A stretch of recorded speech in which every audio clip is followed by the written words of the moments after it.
Please be sure to like, share, and subscribe so that this message may be spread widely to assist in our mission to normalize Moorish. Copyright disclaimer. Under Section 107 of the Copyright Act of 1976, allowance is made for fair use for purposes such as criticism, comment, news reporting, teaching, scholarship, and research. Fair use is permitted by copyright statute that might otherwise be infringing. Nonprofit, educational, or personal use tips the balance in favor of fair use. Culture tells us how to advance based on what's worked for our people in the past. Not American so-called culture, based on lies, greed, identity theft, slavery, capitalism, and innumerable other crimes. More like Japanese culture, where they draw from their history to create cultural phenomena the world can't get enough of. So what is Moorish culture? Not history, culture. I ask because children, 25 and under, you're a child to me. I ask because children are asking me. They don't know which way to proceed because the only foundation they currently have to build on is based on caste markers and oppression. So what is our culture? I posit a theory. As some of you may know, I am a proponent of balance. There must be balance. For every up, there is a down. For every day, there is a night. The female has her male.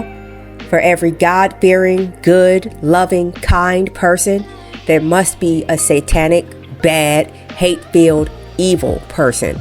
There must be balance. And safe to say, we all know who fits both descriptions. If not, let's look at the word love in both Spanish and Portuguese. Amor, okay? In French, it's amour, right? In Italian, it's amore, right? They even stress and emphasize the more part in all of those words. So, we found the people of love.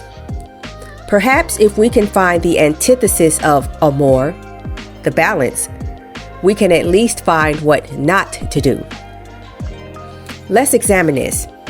We have found the people of love whom, even in the language of our hypothesized antithesis, are the very embodiment of this sentiment. So who is the embodiment of hate? Some may say the opposite of hate is apathy, but let us not forget hate is a twisted form of love. So for the sake of this argument, we will say that the opposite of love is hate. So who is the antithesis of amor? If you still haven't figured it out, I'll give you a clue. They could host the Victim Olympics and invite the whole world. The pink colonial cave beast has hidden and or destroyed ancient knowledge, seizing on the resulting ignorance to this very day to fill this knowledge gap with his corrupted values of ablutophobia, avarice, pathological lying, perverted lust, obsession with enslavement, aka capitalism, and an unquenchable thirst for death.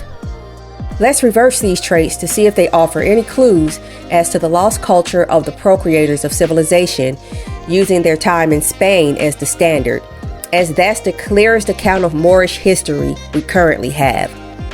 The Moors built 900 bathhouses in what was known then as Andalusia, a land not their own, to combat the spread of disease and encourage healthy lifestyles, increasing the quality and span of life in the lands they occupied.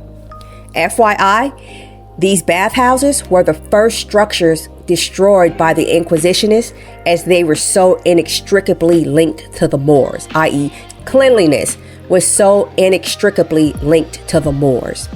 To combat ignorance, they spread knowledge worldwide and built free schools and libraries in occupied Spain to aid in the creation of a cohesive, stable society not plagued with superstition as the rest of Europe was at that time. They encouraged free trade and invited oppressed people from all over Europe to live amongst them in safety.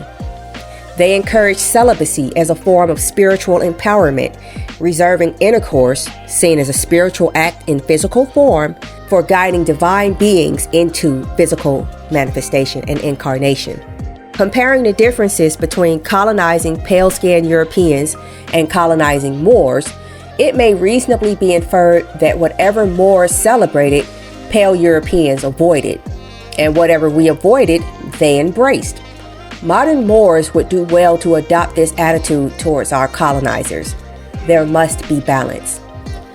The Moors have an illustrious history worth remembering and a culture worth honoring. The calm that comes from observing your own practices instead of copying the fathers of lies is immeasurable. Once Moors start recognizing who they are and behaving accordingly, those who enjoy our birthrights won't be able to stomach our presence. The vibes will be just too much and compel them to return to their own lands. Let us cast off our indoctrination and reclaim our greatness so that this Garden of Eden called America can return to its state of purity. Our return to ourselves, casting off the filthy habits of the invading foreigners, is akin to Jesus overturning the tables in the temple. Allah's temple, aka America, is inundated with scumbag opportunists here not to worship Allah's glory in its many forms, but to rob, steal, and exploit Allah's garden and its people. Let us cast these money changers out of the temples between our ears, so that it may be reflected in the land itself, sending the invaders scurrying back to the rat holes from which they emigrated. Peace, love, and Islam, y'all.